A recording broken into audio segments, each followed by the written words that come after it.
there, friends from Yellow 4. You know what time it is? It's time to get my glasses because we're going to read our books.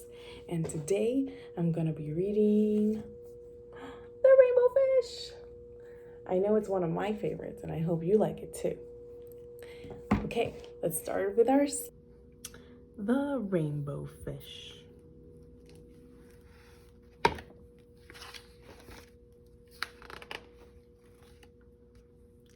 A long way out in the deep blue sea, there lived a fish. Not just an ordinary fish, but the most beautiful fish in the entire ocean.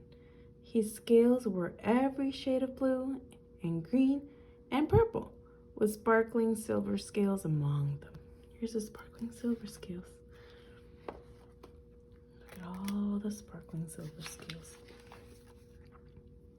The other fish were amazed at his beauty. They called him Rainbow Fish. "Come on, Rainbow Fish," they would call. "Come and play with us." But the Rainbow Fish would just glide past, proud and silent, letting his scales shimmer. Proud means that he felt really good about himself.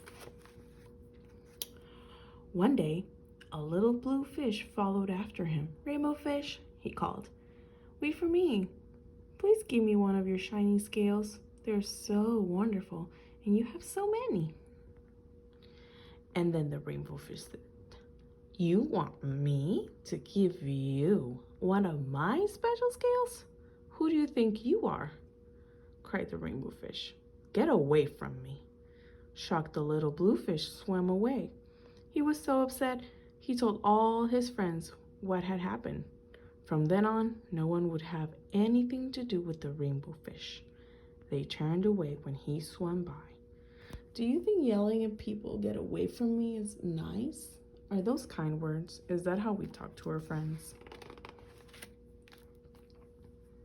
What good were the dazzling, shimmery scales when no one to admire them? Now he was the loneliest fish in the entire ocean. He felt very lonely because nobody wanted to play with him. One day, he poured out his troubles to the starfish. "I really am beautiful. Why doesn't anybody like me?" "I can't answer that for you," said the starfish. "But if you go beyond the coral reef to a deep cave, you will find the wise octopus. Maybe she can help you." The Rainbow Fish found the cave. It was very dark inside. He couldn't see anything. Then suddenly, two eyes caught him in their glare, and the octopus emerged from the darkness. Why do you think the octopus was in this cave? Do you think that's their habitat? Do you think octopus live in small caves? "I have been waiting for you," said the octopus with a deep voice. "The waves have told me your story. This is my advice. Give a glittering scale to each of your other fish. You will no longer be the most beautiful fish in the sea, but you will discover how to be happy." So, do you think the Rainbow Fish was happy? Do you think he was seeking for happiness? Seeking means to look for. "I can't," the Rainbow Fish started to say. But the octopus had already disappeared into a dark cloud of ink, because octopus have ink. "Give away my scales? My beautiful shiny scales? Never. How could I ever be happy without them?" So do you think the Rainbow Fish was happy with his scales, or do you think playing with friends will make him happier? Suddenly, he felt the light touch of a fin. The little blue fish was back. "Rainbow Fish, please don't be angry. I just want one little scale."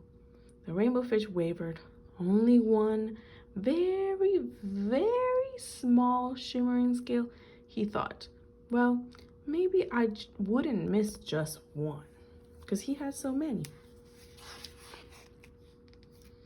Carefully, the Rainbow Fish pulled out the smallest scale and gave it to the little fish. Thank you very much," the little blue fish bubbled playfully as he tucked the shiny scale among his blue ones.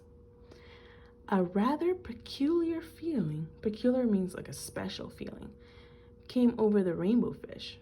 For a long time, he watched a little blue fish swim back and forth with his new scale glittering in the water. The bluefish was really happy now that rainbow fish had shared one of his scales with him.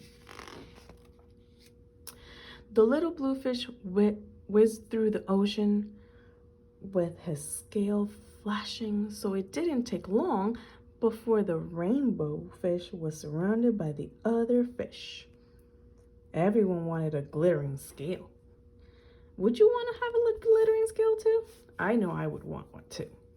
The rainbow fish shared his scales left and right, and the more he gave away, the more delighted he became. So he was feeling happy. Every time he shared one of his shimmering scales with a friend, he became even more happy. When the water around him filled with glittering scales, he at least felt at home among the other fish. He felt like they all shared the same scales because they had the scales. Finally, the rainbow fish only had one shining scale left. It was his most prized possession. And even though he had one, he was very happy. Come on, rainbow fish, they called him. Come play with us. Here I come, said the rainbow fish in a splash, and he swam off. The end. So what do you think? Do you think if you share your toys and you talk to your friends, you can be happy too? Because they're happy? Sometimes when I give something to somebody I love, like a gift or I share my toys, I feel happy because they are smiling. I made them happy through sharing. And that's what Rainbow Fish did. I hope you enjoyed this Read Aloud, and I'll see you next time.